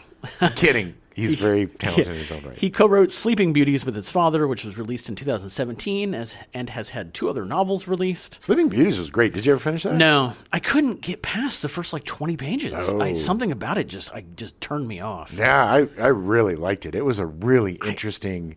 Yeah. Because it was about all of the women being put in, but like this weird kind of silky... spiderwebby kind of thing goes over them, and they all go into these comas, and they're all in this different world. Oh, weird. And it's like, do they want to come back, or do they want to stay there and create a society? That's more interesting to me now, because I just thought it was about a bunch of women that fell asleep. Okay, yes, if you want to put it in the most that is what terms. the dust jacket said, man. All right, well, they didn't lie. But I think if you can get past that 20 pages. It's the other thing I did not like at the beginning. They listed all the characters, and it was just weird. And I'm not really sure why. Because there's a lot of effing characters to keep track of. And it was just okay. I get it. I guess it was more reference than anything else. Sure. But maybe that should have been at the back of the book. I don't know. Okay. Anyway, I needed to give it another shot. I really enjoyed it. Yeah. Their oldest child, Naomi, is a Unitarian minister in Florida. Can you imagine being the only member of your family that isn't a writer? She actually has she's pretty famous in her circles because her and her wife are created some new religion meditation thing. Sure. I did a whole weird deep dive onto it. Well, I mean, great for her for being successful out of the family business, but it's just it would be weird if everybody's in the family business. Yeah. And then she's except you, and it's probably she's probably got the. I don't know. I think maybe she just didn't get the bug. Yeah, I mean, probably. Probably. Not everybody's got to be the same. I think it's because she was born out of wedlock. Okay. Yes, because she's a bastard. Bastards can't write. No, is what Adam says. They become ministers. For their shame, to make up for their bastardy shame. Yes, well, they got to get into heaven somehow, Jim. Yeah. King continues to write despite having, quote unquote, retired a number of times throughout his career. Never. It's so funny because there's rumors where it's he mentions it one time. He's like, nah, I don't know. I'm getting up there, and then the media just runs with it, and he's like, "Oh my God, he's retaring! He's retiring!" Yeah, sells papers. Because the last time it was essentially him saying, "I don't know if I'm going to publish anymore. Yeah, I'm going to keep writing, but I don't know if I'm going to publish anymore." Well, he also said after completing the Dark Tower series, he's done. Yeah, well, that's what I mean. There's been a number of times where, but this was also the last one that I was talking about was before he did Mr. Mercedes and Finders. Right. Like he like just went in a different direction. It was like, oh yeah, this is more interesting. Okay. Yeah, the man is going to write until the day he dies. Yes. And even the day he dies, I'm sure he will have written. Die at his typewriter. Yeah, if we're lucky. I mean, I'm hoping. Get to work, buddy. I want another novel. I want a few. I want to get, like I said, the saddest day. Oh, it's going to be. Is going to be when you realize there's never going to be another Stephen King book, because it has been such a staple of our lives forever. I mean, before you were born. Yeah, yeah. You know, I mean, and pretty soon after I was. You know, it's like I've never really known a world of where I read. Yeah. That Stephen King hasn't been a huge part of it. Yeah, yeah. In the beginning, when I was doing, Choose Your Own Adventures and Laurel, I was going to say Laurel and Hardy, the Hardy Boys and Nancy Drew. Yeah. And but once I hit that switch of adult literature, then that's all I wanted was adult literature. I didn't care about the kids. No, the books. kids stuff was for kids. Yeah. I was too old for that. I still enjoyed the Choose Your Own Adventures though.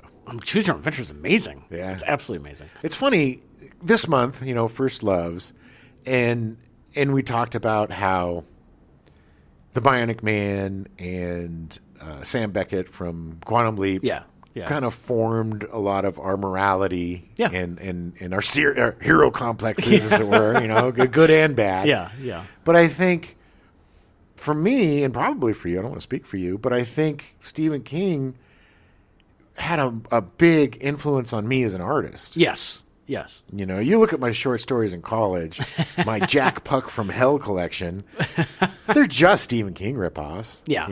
The most, the professors liked them, but they were just like, these are way too gory or blah, blah, blah. Yeah, but it's just because that's what I was into, and it's also, I don't know if you have this, but when I'm really into something that I'm reading, I'll start thinking of things that I want to write that aren't necessarily the same thing as this, but maybe a variation of the tale, or it inspires me to be more creative. And I always know when I'm reading a Stephen King book that it'll pop me into writing at some point. Yeah. Because I get inspired by him.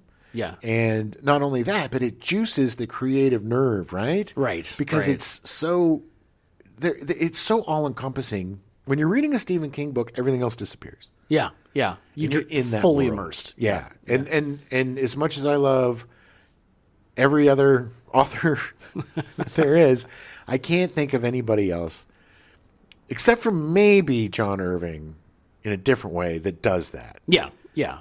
And that is rare, and that's why I love him so much. Yeah. Because we've talked about, I was a kid that needed to disappear as a kid. Right. I needed times where I was alone, and I cherished private time, and nothing was better than finding a corner, grabbing a Stephen King book, and disappearing for hours. Yeah. Because you're quiet, nobody knows what you're doing, where you are.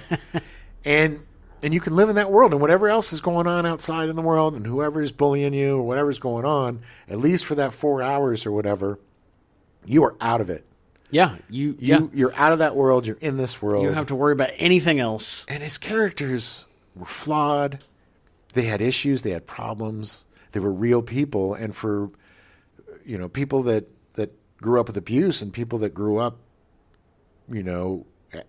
kind of as the anti-heroes, or we had somebody to root for. We had mirrors to us, because a lot of his characters dealt with abuse or dealt with pain and suffering. And it may be horror and it may be monsters, but at the core of it, it's humanity and the human struggle. Right. And I don't think anybody, modern day at least, captures humanity, which is so crazy to say because he's such a fantastical writer, but I don't think there's many people, maybe Larry McMurtry, but there aren't many people that create characters that are so three-dimensional, so well-defined, that they feel like real people to you. And by the time you get to the end of the book, if somebody gets killed, you're mourning them. It bums you out. Yeah, and it's the consistency, like that he does it. he has such large output, but the consistency of quality is up there, and like that's unsurpassed by anybody else. And the variety of styles, whether it's a 40s dime store detective novel that he's writing, or a monster movie, or a story of abuse. Like what was the name of the book about they made a movie out of it too, about the trucker who rapes the woman and dumps her, and like Big Wheels or something, or Big Driver, or something like that. Like Big Driver. I mean, that movie is horrific. I mean, that story is horrific, not because it's a horror story, but because of what this woman goes through. Right. And that's some of my favorite stories of his are these small struggles of humanity, or these stories of not so much revenge, but of either redemption or of justice, I guess. Yeah. One of my favorite novels of his, and it's not really a novel, it's more of a novella, but is Elevation, which is the biggest conflict in it is whether or not people are going to go hang out at the main character's neighbor's bakery because she's a lesbian. And it's like, but in the meantime, like he's slowly losing gravity and like floating around. It's so weird. And it's like thinner, but but it's so good because the characters are so real. Yeah. Because you want to know what happens. You care about these people. And I'll have to say Revival, which dealt with evangelical Christians, but I will have to say his description of the afterlife, what the afterlife is the most frightening thing I have ever read in my life. I know I've read that. I don't remember any of it. I don't want to spoil it for anybody who hasn't read it because it is jarringly horrifying. And I had never thought about that possibility of what hell could be. No, not even hell. What the purpose of humanity is. Oh, I see. And then the purpose of the afterlife is so effed up. Maybe I haven't read that. I had to... I feel like I would remember. I needed a break. I had to sit and think about this for a couple of days because it freaked me out so much because I never thought of a concept like that. That's fascinating. Him. Yeah. He still writes kids so well. Some people complained about the Institute and some of the kids using jargon from like the 50s and stuff. But I turn around and you read something like Later, which is one of his, surprisingly enough, was a hard-boiled detective or hard-boiled fiction like thing, which of course involved a kid that saw ghosts and like dead people. But like that kid is written so well. Yeah. And it's so good, and that he's still so consistent. Mr. Harrington's Phone was a really great one, too, that he wrote, and he wrote kids really well. I think he writes characters, like I said, a lot of his dialogue reads well, but doesn't sound great. Yeah. But I think that's books, man. Yeah, I mean, You can't compare... You don't compare books, you don't compare TV, film. All of it is its own entity. No. And that's why it's called adapting. Exactly. And I enjoy the colloquialisms that he uses. I do too. In his book. I do too. They may be dated, they may be weird, and a lot of times they're weird. He has a lot of weird sayings, weird characters saying weird shit. That's in the Christine, the one older guy who's just constantly calling people shitters. Shitters everywhere. Well, that was the great, and then the young kid, that's when they knew the kid was possessed. Cause right. Like, oh, them shitters. Get them shitters coming after me. Me, moo, moo, me, moo, moo. But, so good. But look, if for some reason you've never read a Stephen King book, and I'm sure there's a lot of you out there that are just like, I don't read horror. I don't read that stuff. Read Shawshank Redemption. Read different start with different seasons, read Lizzie's story. Read the Bachman books. Read the Bachman books. Read On Writing. Read Dance Macabre. There's something for everyone with him. It's not just mind-altering horror, but there is that. There is that too, yeah. And if you really want to be scared, I mean, being scared by a book is a feat, especially in today's world where everything is effed up to begin with, and we're used to, movies and TV being so scary and everything. The fact that books can still scare me, his books, it's just a testament to how absolutely incredible he is. And he will be remembered as one of the greatest American authors of the 20th century. Agreed. And the 21st. Yeah. He's up there, man. He's our classic. He's Steinbeck. He is. He needs to be put in the same realm as those writers. Yes. He is a great American novelist and one of the best storytellers I've ever He's an American treasure. He is. Don't die, MFer. Keep writing. And let's get some more Dark Towers. I need at least 40 more books before you go, man. I think Mike Flanagan's also doing Dark Towers. He is. He's adapting that, yeah. He'd be really good. That last series he did for Netflix, the churchy one. Not Mass, the Mass or something. Black Mass. Something like that. Something like that. That was very Stephen King. It had a super duper. That's why I really liked it. I'm like, okay, this is like a Stephen King without Stephen King. He really gets it. He knows how to build suspense. He knows character. It's just he gets that type of storytelling really well, which makes me super excited if he can pull off the Dark Tower. Look, he has respect for Stephen King. Yes. I mean, he directed the sequel to The Shining, Dr. Sleep, and he went to Stephen King knowing that Stephen King did not like Kubrick's version, but he was like, look, it's going to have to be this because this is what people know. Yeah. And Stephen King was like, yeah, you're right. Like, go ahead. Like, do it. It was really good. Yeah. I really like that movie. It's very underrated. I agree. Ewan McGregor's so good in it. Yeah, and he like we talked about, he's doing the Peter Straub, the Talisman Black House trilogy or almost trilogy, the duology. So we have some good people working on his things, and but you're right, it's Frank Darabont, people that love his work and want to.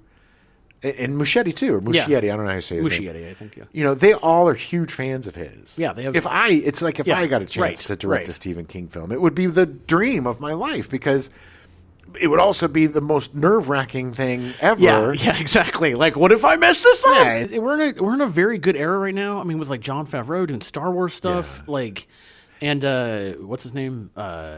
The other guy, I think he did all the animated stuff. Dave Filoni.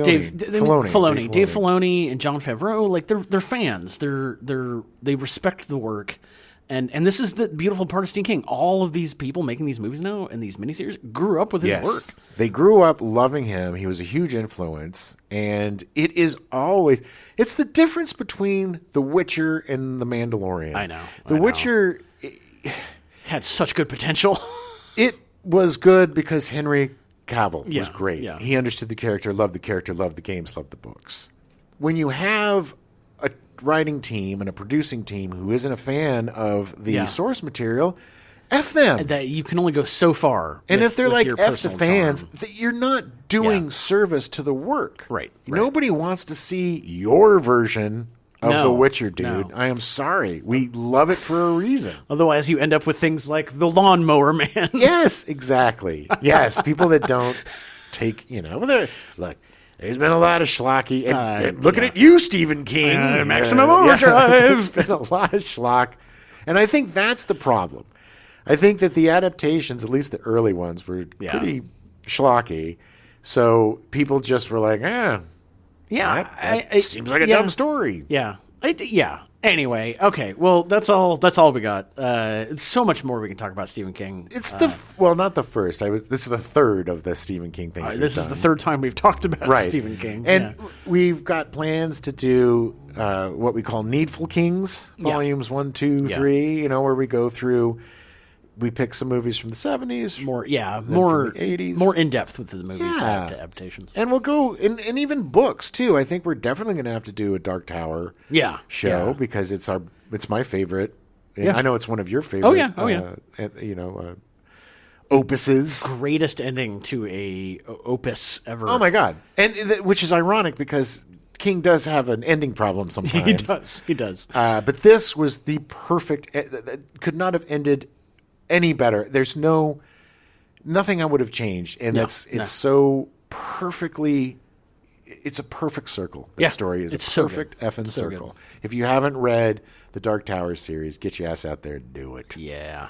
Well, we'll be back next week. We're going to do a stepdad show, talk more about our first loves and other things we loved growing up. We'll talk a little bit more about the new Quantum Leap show that we're watching, and Talk more about the $6 Million Man and how it should not be Mark Wahlberg. Oh my God! And we're not the only ones. No, people are writing articles now that mirror what we said, which he's long in the tooth. He's just too long. And I know he's in the Fall Guy, but I think Ryan Gosling would be the perfect. I know. I agree. He or Joseph Gordon-Levitt, I think, would be the two perfect bionic mins. Yeah. All right, we'll see y'all later, constant listeners. But I was telling you, I don't. To me, Lord of the Flies has always been represented. To me, Lord of the Flies has always represented what novels are for. Why they? You got it. To me, sorry, which is so. We now return you to your regularly scheduled programming. Max Headroom, already in progress.